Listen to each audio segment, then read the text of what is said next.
이스라엘 백성들이 모세를 통해서 애굽에서 나와서 이제 그들의 모임을 형성을 하고 하나님께서 그들과 더불어서 율법과 제사로 언약을 하고 언약식을 체결했을 때 그들은 하나님의 기적과 능력을 맛보았고 또 하나님께서 그들을 특별히 선민으로 삼으셨다는 긍지와 자부심 속에 살게 되었을 것입니다. 그래서 그들이 생각할 때 그들은 복받은 민족이고 또 그들은 그렇기 때문에 모든 하는 것들이 형통하고 잘 될 것이다 라고 생각했을 것입니다. 물론 하나님께서는 그들에게 그들의 지도자들을 통해서 누누이 강조하시고 말씀하셨죠. 그건 뭐냐? 하나님을 경외하고 그 율법을, 그 말씀을 잘 귀담아 듣고 그것을 삶의 원리로 삼아 잘 준행하여 지키면 너희들을 지키고 복주고 번성하게 할 것이지만 그렇지 않으면 너희들에게는 징계가 따를 것이고 또 너희들이 오히려 더 큰 심판을 받을 수도 있다라는 것들을 얘기했죠. 그런데 그런 것들은 크게 마음에 두지 않았던 것 같아요. 이스라엘 백성들은 그것보다는 그들이 하나님의 선민이라는 것, 그들이 잘 먹고 잘 살 수 있다는 것, 복받은 민족이라는 것 자체에 더 주안점을 두었던 듯 합니다. 그래서 이방인들을 무시하고 오히려 자신들을 더 견고하게 세우는 일에만 마음을 두었죠. 그런데 이것들이 점차적으로 깨지기 시작합니다. 하나님의 백성이라고 생각하고 하나님의 선민이라고 생각했는데 그들에게도 어려움이 다가오는 거죠. 그들에게도 이방 민족이 침략을 하고 그들을 괴롭히고 오히려 그들이 이제 엄청난 시련을 겪고 흡사 이제 나중에는 급기야 남북으로 분단된 이후에 우리가 역사적으로 봤을 때는 북왕국 이스라엘과 남유다도 바벨론으로 포로로 끌려가고 간신히 나중에 이제 돌아와서 다시 회복해 나가고 이런 역사를 가지고 있죠. 어떻게 보면 우리도 좀 그런 인식을 가지고 있지만 그 당시 이스라엘 백성들도 또 고대 근동이나 뭐 다른 여타의 민족들도 그랬듯이 복이라는 것은 이 땅에서 잘 먹고 잘 사는 것과 많이 연관되어 있습니다. 또 어떤 종교에서는 남성 중심적, 남성 우월적 약간 사고 방식 속에서 약간의 어떤 낙원과 천국의 개념을 아름다운 여인들이 그득하고 다 자기 소유가 되는 것으로 묘사하기까지 합니다. 그러니까 일반적으로 사람들이 복 이것을 생각할 때 육신을 만족시키고 삶을 편안하게 해주고 뭔가 자신이 바라는 일들이 욕구적으로 충족되어지는 것을 복이라고 많이 생각을 하죠. 한편으로는 하나님께서 어떤 증표로서 표적으로서 또 그들과 함께하고 그들을 돌본다는 의미로서 이스라엘 백성들에게도 이런 물질적인 복을 함께 더불어 나타내심으로써 하나님의 복의 어떤 양상들을 나타내주기도 하셨다고 볼 수 있습니다. 그리고 물론 하나님께서는 이런 복도 주시기도 하시죠. 그런데 복은 사실 존재됨과 같이 간다는 것이 하나님께서 말씀하시고자 하는 것입니다. 복은 외적으로 뭔가 주어져서 뭔가 그것으로 인해서 만족스러운 것 그것으로만 그치는 것이 아니다. 그리고 좀 더 본질적으로는 그것보다는 다른 데 있다. 어디에 있냐? 존재됨에 있다라고 말하고 있는 것입니다. 그래서 그냥 복이 많이 있는 것, 그래서 복의 어떤 일환으로서 외적으로, 물질적으로, 환경적으로, 상황적으로 많은 것들이 내게 부여되고 주어지는 것, 이것으로 복이다라고 끝나는 것이 아니라 사실 그것보다는 더 본질적이고 중요한 것은 복 있는 사람이 되는 것이다라는 것이죠. 복 있는 사람. 왜냐하면 그런 외적인, 물질적인 또 나를 만족시키는 어떤 재물이나 여타의 재산 같은 것들은 다 사그러들고 없어지고 놔야 될 날이 온다라는 것이죠. 그렇기 때문에 존재됨에 그 복이 부여되어 있지 않으면 그것들은 다 없어져 버릴 것이라는 것입니다. 물론 이 땅을 살아가는 동안 이것들이 얼마나 귀합니까? 그 위력이 얼마나 큽니까? 돈, 어떻게 보면 돈을 사랑하면 일만하게 뿌리다 맞는 말씀이지만 돈을 꼭 사랑하지 않아도 돈이 좀 많으면 좋은 거죠. 돈이 가질 수 있는 힘, 돈이 가지고 있는 삶의 안락함과 편안함, 돈이 창출해낼 수 있는 기회들, 이 땅에서 이 세상의 현실에서는 많습니다. 그러니까 자기를 실현하고 자기의 어떤 만족을 얻는 데 있어서 이 돈은 아주 굉장히 막강한 거예요. 돈은 어떤 면에서는 막강한 권력자들도 부릴 수 있고 또 많은 학식 있는 자들도 내 밑에 둘 수 있다는 것이 일반적인 인식입니다. 얼마나 힘이 셉니까? 그러니까 사람들이 돈을 벌기 위해서 혈안이 될 수밖에 없겠죠. 돈은 죽어가는 사람도 살립니다. 그러니 돈이 중요하지 않겠어요? 필요 없는 건 아니죠. 그러니까 지혜롭게 또 돈도 벌고 돈의 필요성도 우리가 잘 알아야 되겠죠. 현실적인 감각도 있어야 되겠죠. 그런데 다 좋지만 복의 본질이 뭐냐? 이렇게 들어갔을 때 우리가 가장 우선적으로 그리고 본질적으로 그리고 결국에는 거기에 비중을 두고 택할 수밖에 없는 것은 뭐냐? 복의 진정한 의미와 가치를 알고 복 있는 사람으로서의 존재성을 획득하는 것이다 라는 것이죠. 복 있는 사람, 네 맞습니다. 그러면 예수님을 믿는 사람이 복 있는 사람이라고 말할 수 있겠죠. 물론 거기에 귀결됩니다. 오늘날 예수 그리스도 안에서 우리 모든 죄와 저주와 질고를 담당하시고 우리를 대속하셔서 십자가에서 피 흘리시고 죽으시고 부활하셔서 우리 부활의 산 소망이 되시고 우리 가운데 성령을 보내시고 성령을 부어주셔서 우리로 말미암아 사망 권세 이기고 부활의 영광에 참여해서 새 몸을 입고 새 하늘과 새 땅에서 하나님과 더불어서 의와 평강과 희락을 온전하게 맛보고 누리게 될 그리고 그러한 참된 하나님의 형상으로서의 자신을 구현하며 살게 될 그 날을 우리가 기대하고 소망할 수 있죠. 그런데 예수님을 믿는다는 건 뭡니까? 그냥 관념적으로만 받아들이고 읊조린다고 해서 예수님을 믿는다고 성경은 얘기하지 않습니다. 많은 사람들이 그냥 나 예수님 믿어. 예수님 십자가에서 내 죄를 대신했어. 그러니까 나는 그냥 예수님 믿음으로 구원받았어. 그리고는 끝이 되는 사람들이 많이 있죠. 적당한 수준에서 자기를 합리화하기 위한 약간의 선행들을 행할 수 있을지 모르지만 그런데 성경은 명백하게 얘기합니다. 이것은 구약에만 얘기한 게 아니에요. 복 있는 사람은 삶의 방식이 달라진다고 얘기합니다. 사고의 방식이 달라지고 삶의 가치 기준이 달라져야 된다고 얘기합니다. 그건 뭐냐? 악인들의 꾀를 따르지 아니하고 꾀는 좋은 겁니다. 꾀 전략이 있고 지혜가 있고 또 무엇을 판단하고 분별하고 해나갈 수 있는 이런 꾀 필요하죠. 세상을 살아갈 때 이런 지혜가 얼마나 필요합니까? 그런데 어떤 꾀냐 어떤 지혜냐를 알아야 돼요. 지혜나 꾀나 모략에만 관심을 두면 그것이 당장의 어떤 육신적인 만족을 주는 것에만 빠져서 급급하기 쉽고 거기를 따라가기 쉽죠. 그런데 결국 본질적으로 뭐냐라는 것들을 파악해야 되죠. 악인들의 꾀라면 복 있는 사람은 따르지 않는다고 말합니다. 또 그 길이 넓은 길이라 할지라도 탄탄대로처럼 보인다 할지라도 죄인들의 길이라면 서지 않습니다.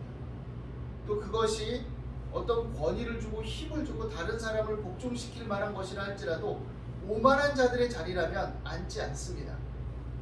그게 복 있는 사람의 존재됨이고 징표다라고 말하고 있죠. 그런 사람은 오히려 그런 상황 속에서도 오직 여호와의 율법을 즐거워하고 그 율법을 주야로 묵상한다라고 말합니다. 그리고 그럴 때 그는 시냇가에 심은 나무가 철을 따라 열매를 맺으며 그 잎사귀가 마르지 아니함 같고 그가 하는 모든 일이 형통하다라고 말합니다. 여기에 좀 걸리는 사람들도 있을 거예요. 하나님, 내가 하나님 말씀 붙들고 묵상하고 기도하면서 바르게 열심히 살려고 애썼는데 물론 완전하다는 건 아닙니다. 그렇지만 나름대로 그렇게 했는데 내가 형통한 것 같습니까? 하나님이 보시듯이 제가 형통해 보이나요? 제가 지금 얼마나 많은 어려움을 겪고 있는지 아십니까? 제가 이 경제적인 이 코로나 이후에 이런저런 어려움을 겪고 가게도 접고 지금 사업도 안 되고 제가 성실하게 살았지만 오히려 뒤통수 맞고 이렇게 살고 있습니다. 이게 형통한 건가요, 하나님? 이렇게 말할 수도 있어요. 참 안타까운 일이고 만약에 그렇다면 정말 하나님께 하소연하고 항변하고 싶죠. 이게 뭡니까? 그런데 우리가 여기서 성경이 말하는 형통의 개념을 다시 생각해야 됩니다. 시편 73편에 보면 아삽도 이런 류의 생각을 가졌던 사람이에요. 그가 막 일확천금을 꿈꾸고 막 부자가 되기를 꿈꾸고 이런 사람은 아니었지만 그래도 적어도 아삽은 자신처럼 하나님의 말씀을 붙들고 이 시편 1편이 얘기하듯이 악인들의 길을 따르지 않고 죄인들의 길에 서지 않고 오만한 자의 자리에 앉지 않기 위해서 부단히 애쓰고 하나님의 율법을 묵상하면서 의를 쫓아 살아가게 애썼는데, 근데 그런 그가 볼 때 이건 도무지 용납할 수 없는 겁니다. 받아들여지지가 않는 거예요. 뭐냐? 악인들이 득세하는 거예요. 하나님을 무시하고 율법을 무시하고 자기의 욕망과 욕구를 충족시키기 위해서 잔꾀를 부리고 그것이 실현되어지고, 그런데도 불구하고 하나님을 믿는 사람들이라는 이스라엘 백성들이 그들이 이러한 사람을 막 장로로 존중하고 존대하고 존경하고 성문 어귀에 앉아서 사람들을 가르치고 뭔가를 판결하고 잘 먹고 잘 살고 자녀들도 막 형통하고 뭐 금목걸이 차고 뭐 눈이 막 잘 먹어서 살찜으로 도단하고 아주 의기양양해서 다 선생 노릇하고 다 가르치고 다니고 입이 그냥 공중에 떠다니는 사람과 같고 이런 현상을 보는 거죠. 그러니 이 아삽은 번뇌에 빠진 겁니다. 하나님, 주의 말씀을 주야로 묵상하는 자가 다 형통하다며요. 이거 뭡니까? 현상은 그게 아니에요. 하나님 열매가 이거 그게 아니라고 얘기해주고 있잖아요. 하여튼 하나님 거짓말 하시는 겁니까? 하나님 정말 살아계신 겁니까?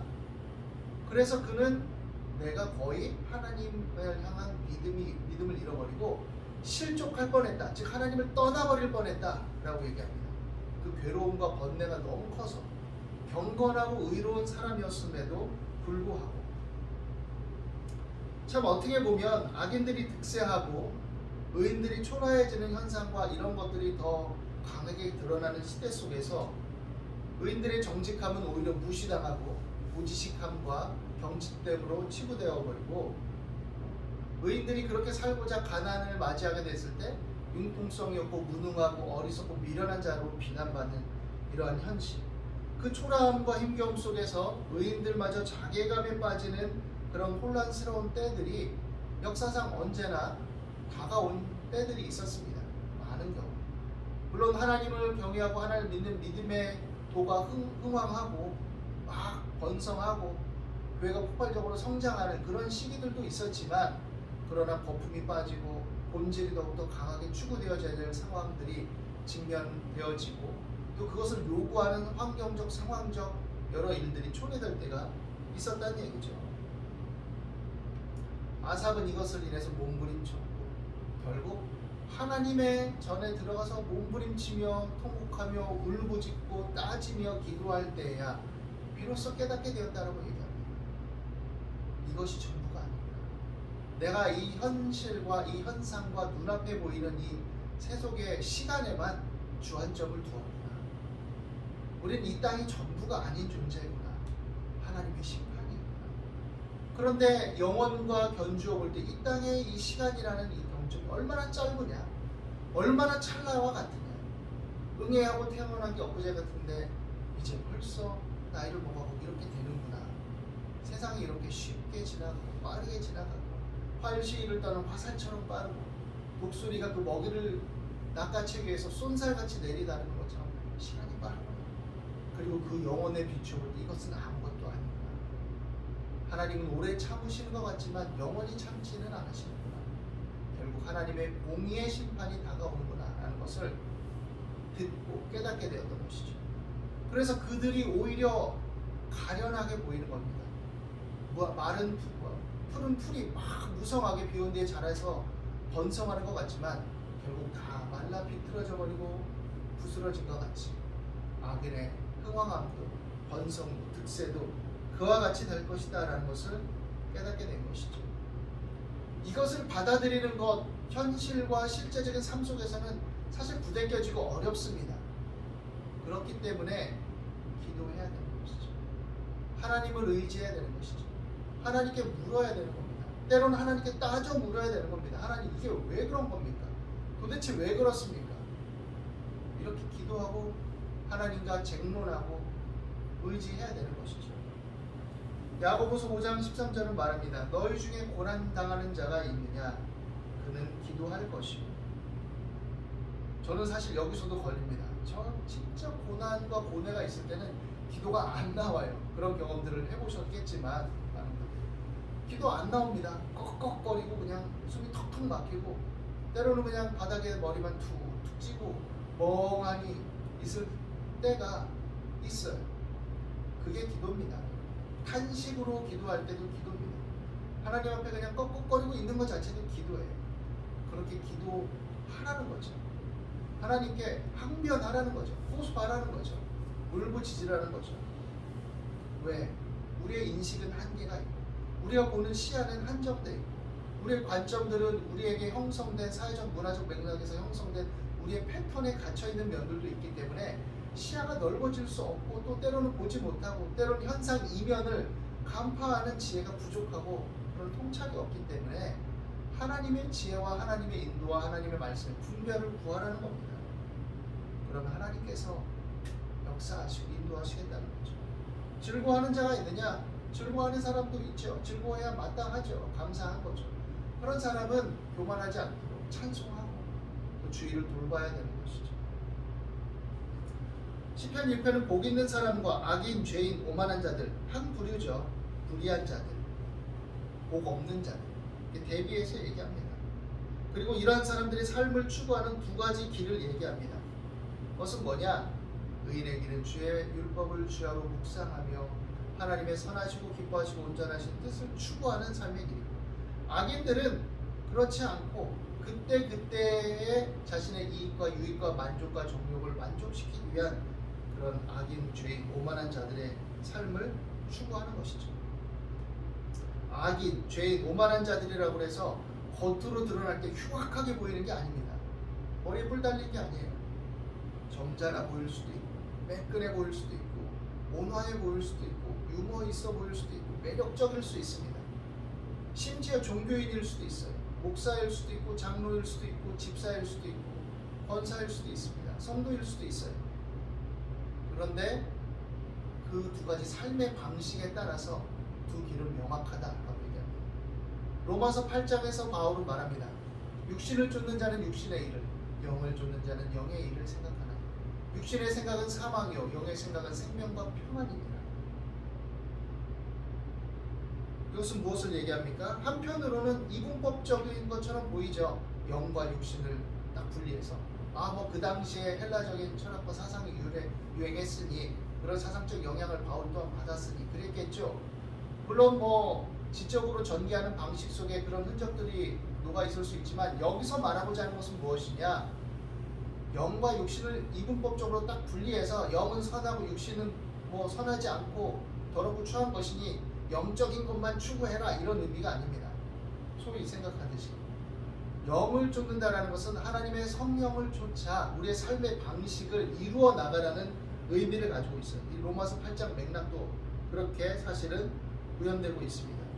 그래서 엄밀하게 말하면 육신을 배제하는 것이 아니라 육신을 하나님의 의의 도구, 영적인 삶의 방식으로, 신령한 삶의 방식으로 실천적으로 바르게 사용해서 살아라.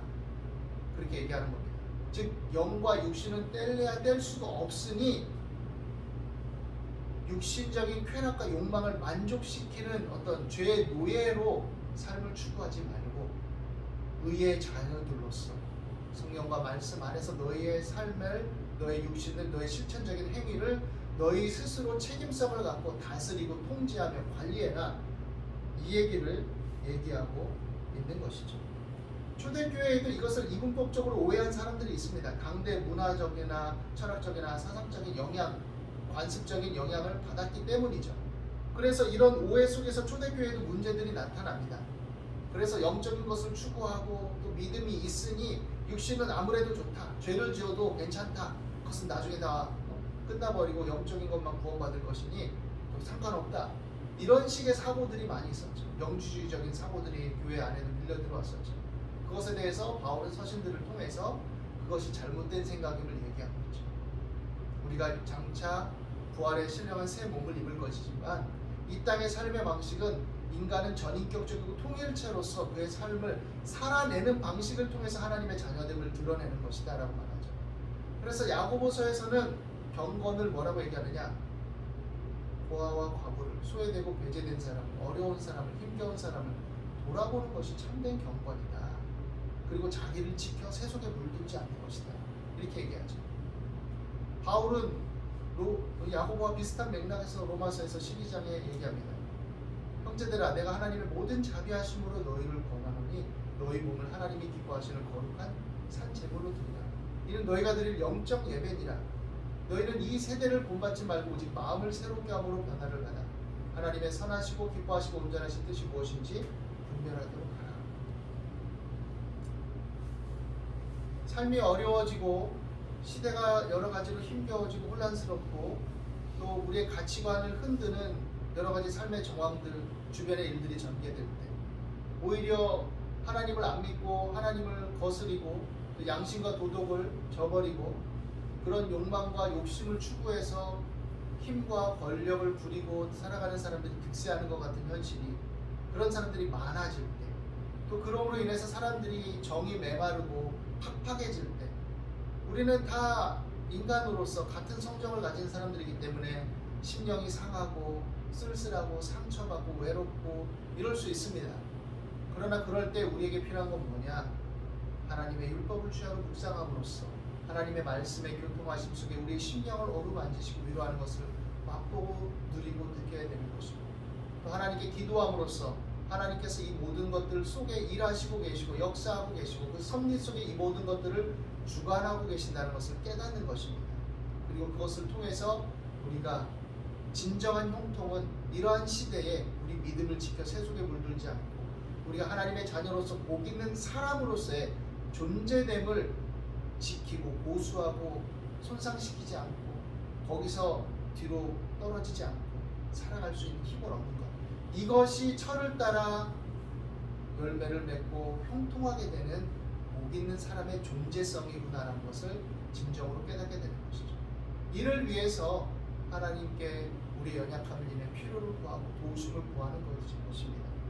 그러므로 진정한 복 있는 사람이 무엇인지를 다시금 재고하고 우리가 새해 복 있는 사람으로서 새해 복 많이 받아서 진정한 복됨을, 복 있는 사람으로서의 정체성과 그 삶의 가치를 풍성하게 드러내고 구현하고 맺을 수 있게 되기를 바랍니다. 그리고 이를 위해서 하나님의 위로와 도우심과 이끄심이 여러분 삶 속에 함께하게 되시길 예수님의 이름으로 간절히 축원합니다. 기도하겠습니다. 하나님, 예수 그리스도 안에서 우리를 복 있는 사람으로 부르심을 인해 감사합니다. 그에 부합된 삶을 살아가게 부족함이 없도록 우리의 연약함을, 우리의 상함을 치료하시고 위로하시고 돌보아 주시고 믿음의 담대함을 갖고 범세 하나님을 의뢰하며 하나님의 말씀을 붙들고 기도하며 전진해 나가는 하나가 되게 도와주옵소서.